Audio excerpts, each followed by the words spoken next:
the company culture and bring on great people. So please welcome Bala. When you think of innovation or disruption, what companies, brands come to your mind right off the bat? Any? Apple. Apple? Amazon? Tesla? You know what? I'm a little bit disappointed. No one is saying LinkedIn.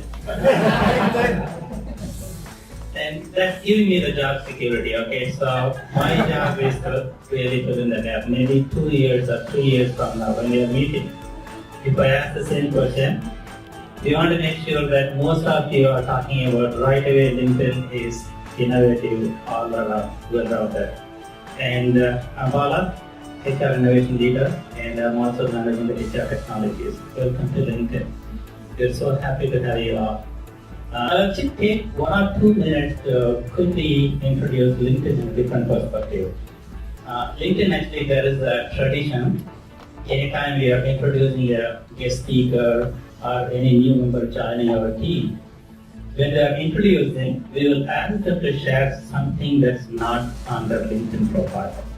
So nowadays, actually, if you want to know anything about anyone professionally, you just go to LinkedIn and search for the name, boom, you're going to be getting a holistic history of where he or she worked and professional hobbies, pretty much everything, right? But still, there are some golden nuggets which is not going to be there in the LinkedIn.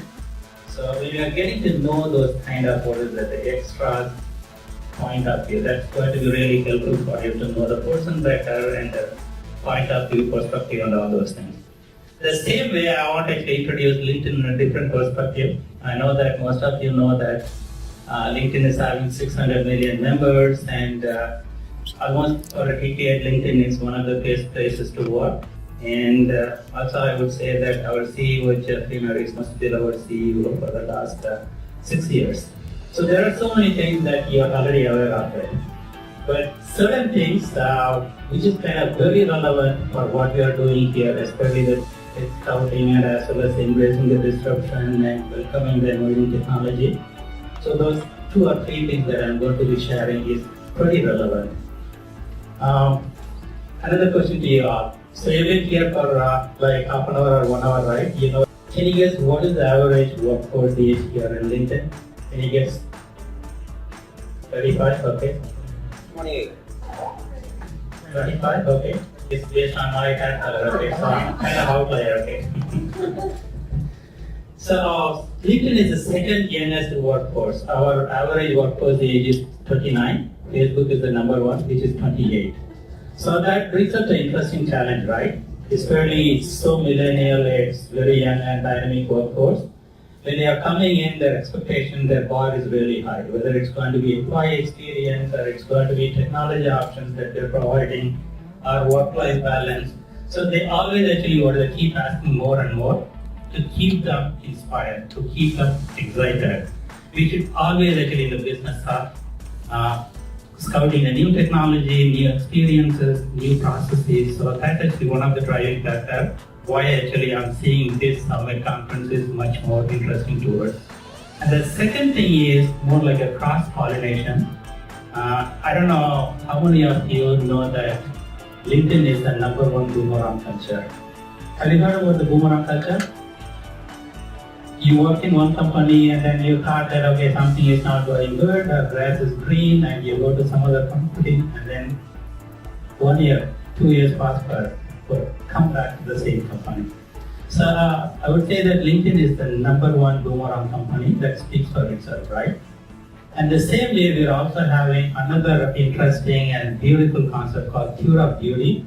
So that's kind of implemented within the LinkedIn itself. Any employee, they'll be sitting with the manager when they're actually starting their first assignment, when they're joining. For the next 1 year or 1.5 years, they'll be sitting and they're talking about it. What is going to be the next 1 year, 1.5 years looking like? It's pretty much like in the army, there is something called Cure of Duty, right? You'll be deployed in Afghanistan for 6 months and there is a clear vision, how we are going to be measured, what is the outcome that we are expecting and how we are going to be rewarded. It's the same concept we are trying here in LinkedIn. Every 1 year, 1.5 years, it's a mandatory practice. So with this, many employees will move from one department towards other department and then vice versa. When we do all those things, employees always actually what is that take the best practices that they are seeing in this department and then actually trying to go and implement there in the other one. So that's one thing. The same way boomerang culture, when they are coming back, so they always actually take it granted all the great things working here on LinkedIn, but whatever they see as the best thing in the previous company, they come to LinkedIn and say that, you know what, actually that particular thing is working really better in the other company, why not we are having it here? So there is a kind of peer pressure. Within the actually company also we are doing this internal transfer, so they bring in all the great ideas. When the employees are coming back from other companies, what are the good things they are seeing in other companies, they want us to implement here. So likewise actually there are so many areas where actually we are getting these kind of pressures. And also as I was telling, actually most of the employee workforce is coming from MIT, Stanford and all this. And also consciously we are inculcating that entrepreneurship culture here. Start challenging the status quo. So when you are actually encouraging most of the employees to do so, there is always the question like, is it working better? Why don't we just go for the new solution or new experience? So those are all the kind of driving factors why we are consistently in the market and continuously looking for these new technologies, new HR-based practices, and not only actually HR, even actually pretty much all the G&A functions and all those things. So finally, one thing, I introduced myself as the HR innovation leader, right? As you know, LinkedIn itself is in the HR business. So whatever that we are innovating for our own employees, it's pretty much like eating your own dog food and then see how it goes. There is every chance that the solutions that we are building are the solutions that we are trying from external vendors. If it is working fine, it's actually getting into the roadmap of the LinkedIn. So gradually we'll be graduating those ideas into the LinkedIn product roadmap.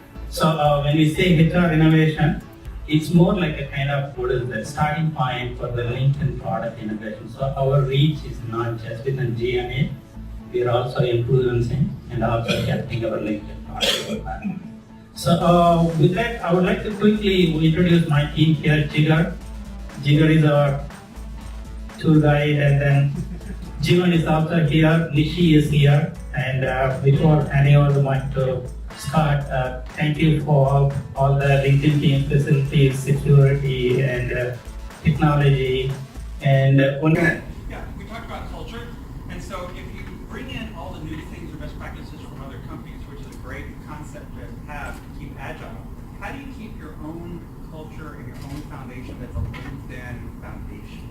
You understand what I'm saying? If you're changing the sand all the time, how do you keep your LinkedIn foundation? They're consciously approaching this one. So we have actually so many programs called InDay. So InDay is nothing but the investment day. Every month we'll be giving one full day towards our employees. So they don't have to work, they're not expected to work. They can actually invest on themselves, and they can invest on the company, they can invest on the community.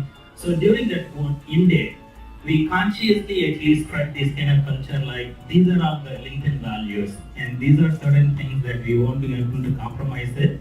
But at the same time, these values is not going to be restricting our employees to start challenging the status quo. As long as it's kind of relevant, it's going to be adding the value. We'll be embracing those ideas with both hands. And good thing is actually this is coming from the top. We always say that, top-down strategy and bottom-up innovation. So that you can easily sum it up like the strategy and the course of direction, the roadmap, everything is going to be innovative coming from the top down, while the actual action is going to be happening from the bottoms up. So there is a kind of clear the connection between these things, and also there is always a conscious thought, not losing who we are, what we are, why we are here in this business and our mission and purpose and all those things. It's kind of part of our DNA, I would say. You just brought in some swag for each and every one of you. It's beautiful sports water bottle. So before you leave, make sure that you are picking yours. It's going to be good. Put the LinkedIn culture home with you.